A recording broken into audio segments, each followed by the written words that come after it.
आज मैं आप लोगों को राजस्थान की एक स्वास्थ्य बीमा योजना यानी मुख्यमंत्री चिरंजीवी स्वास्थ्य बीमा योजना है। इस योजना के बारे में मैं आप लोगों को पूरी जानकारी देने वाला हूं। इस वीडियो पर आप बने रहेंगे, इस वीडियो को कंप्लीट सुनेंगे ताकि आपको कुछ गुमराह होने वाली बातें अगर आपके सामने में आई हैं तो शायद आप उनसे अलर्ट रहें, उनसे सावधान रहें। मुख्यमंत्री चिरंजीवी स्वास्थ्य बीमा योजना जो है, ये योजना गहलोत सरकार के समय से ही चल रही है, जिसकी मेडिकल की जो इसका पैकेज है वो 25 लाख रुपए का मुख्यमंत्री माननीय गहलोत साहब ने किया था। तो ये योजना जो है, ये पिछले कई दिनों से काफ़ी लोग ये पूछ रहे हैं कि योजना बंद हो गई, चालू है, या बंद हो गई या चालू है। तो सबसे पहला कन्फ्यूजन तो मैं आपको ये क्लियर कर दूं कि ये योजना चालू है, ये योजना बंद नहीं है।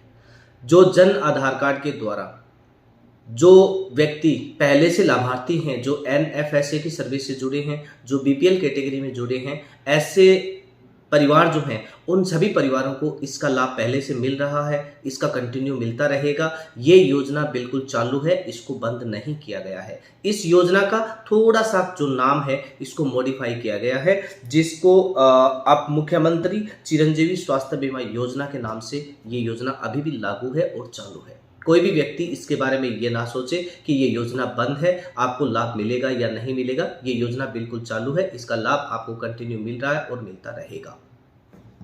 इसकी एक महत्वपूर्ण जानकारी मैं आपको एक साथ साथ में और बता दूं कि जिन परिवार की ये पॉलिसी 30 अप्रैल को अगर समाप्त हो रही है, तो ऐसे में आप अपनी चिरंजीवी पॉलिसी को दोबारा से रिन्यूअल पहले से ही करवा लें, ताकि 1 मई 2024 से ये कंटिन्यू आपको 1 साल के लिए दोबारा ये सर्विस कंटिन्यू चालू रहेगी। इसमें 2 प्रकार से इसकी सुविधाएं मिलती हैं। पहली, जो व्यक्ति, जो परिवार एनएफएसए की सर्विस से जुड़ा है या बीपीएल परिवार से जुड़ा हुआ है या कोई ऐसी अन्य कैटेगरी जिससे जुड़ा हुआ है, तो उनको ये बीमा कोई भी पैसा देकर अप्लाई नहीं करवानी है। वो ऑलरेडी लाभार्थी हैं इसके, और इसका लाभ उनको कंटिन्यू मिलता रहेगा।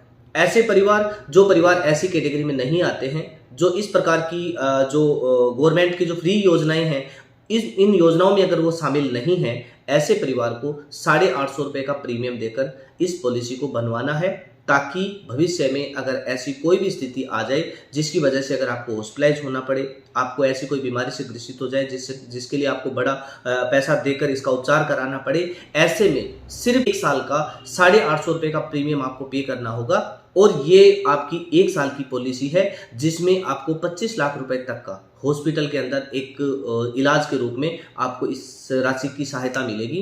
राजस्थान के जितने भी परिवार हैं, राजस्थान के जितने भी नागरिक हैं, अगर उनको फ्री में अगर कोई ऐसा इलाज नहीं मिल रहा है, ऐसी सुविधा अगर नहीं मिल रही है, तो वो अपनी 850 रुपये की प्रीमियम देकर मुख्यमंत्री चिरंजीवी स्वास्थ्य बीमा का जो रजिस्ट्रेशन है वो बिल्कुल करवा लें, ताकि आपको आगे अगर ऐसी सुविधा का लाभ लेना है तो इसमें आपको किसी प्रकार की दिक्कत ना हो। कई बार क्या होता है कि हम लोग कुछ अनसुनी बातों को सुनकर थोड़ा सा कंफ्यूज हो जाते हैं, जिसकी वजह से हम इन प्रकार की योजनाओं का प्रॉपर लाभ नहीं ले पाते। काफ़ी ऐसे लोग हैं जिनको इनकी जानकारी नहीं होती। कुछ पॉलिटिक्स लोग होते हैं जो इन प्रकार ये जो इस प्रकार की अच्छी योजनाएं जो हैं, इनसे पब्लिक को गुमराह कर देते हैं। गुमराह करने से काफ़ी लोग जो हैं वो इससे भ्रमित होकर इन योजनाओं का लाभ नहीं ले पाते। तो मैं पूरे राजस्थान के तमाम जितने भी नागरिक बंधु हैं, उन सब से मैं ये कहना चाहता हूं कि इस प्रकार की जो योजनाएं जो सरकार चालू लागू करती है, ये योजनाएं इतनी जल्दी आसानी से बंद नहीं होती। इनमें सुधार किया जा सकता है, इसमें कुछ चेंजमेंट किया जा सकता है, लेकिन योजना को बंद कभी नहीं किया जाता। इसलिए मुख्यमंत्री चिरंजीवी योजना अभी भी चालू है। इसका लाभ अगर आपको नहीं मिल रहा है तो आप तुरंत अपनी जांच करवाइए।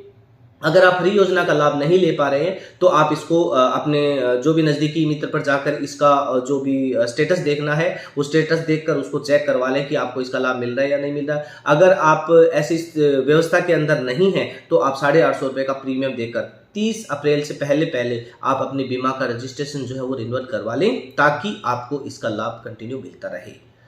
और ये जानकारी आप बिल्कुल समझ लेंगे कि जिनकी पॉलिसी पहले से चल रही है और 30 अप्रैल को अगर ये पॉलिसी समाप्त होने वाली है, तो वो 30 अप्रैल से पहले अगर इसका रजिस्ट्रेशन दोबारा रिन्यूअल करवा लेंगे तो 1 मई से वापस ये कंटिन्यू स्टार्ट हो जाएगी। अगर आप इस योजना का रजिस्ट्रेशन रिन्यूअल 1 मई को करवाते हैं तो ये 2 महीने बाद लागू होगी। इस बात का आप विशेष करके ध्यान रखना।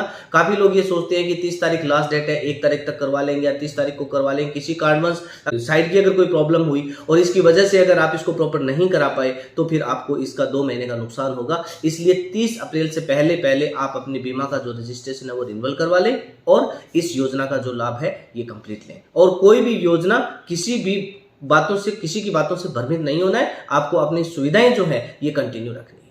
आपको अगर कोई चीज इससे रिलेटेड, अगर आपकी कोई समस्या है, अगर आप इससे रिलेटेड कुछ पूछना चाहते हैं तो कमेंट बॉक्स में आप मुझे कमेंट लिखकर बता सकते हैं। अगर आपकी कोई समस्या है, आपको कोई चीज़ समझ में नहीं आ रही है तो आप मुझे कमेंट लिख दीजिए, वहां पर मैं आपका कमेंट पढ़कर आपको जवाब दे दूंगा। अगर आपसे इससे रिलेटेड अगर आपका कोई सवाल हो तो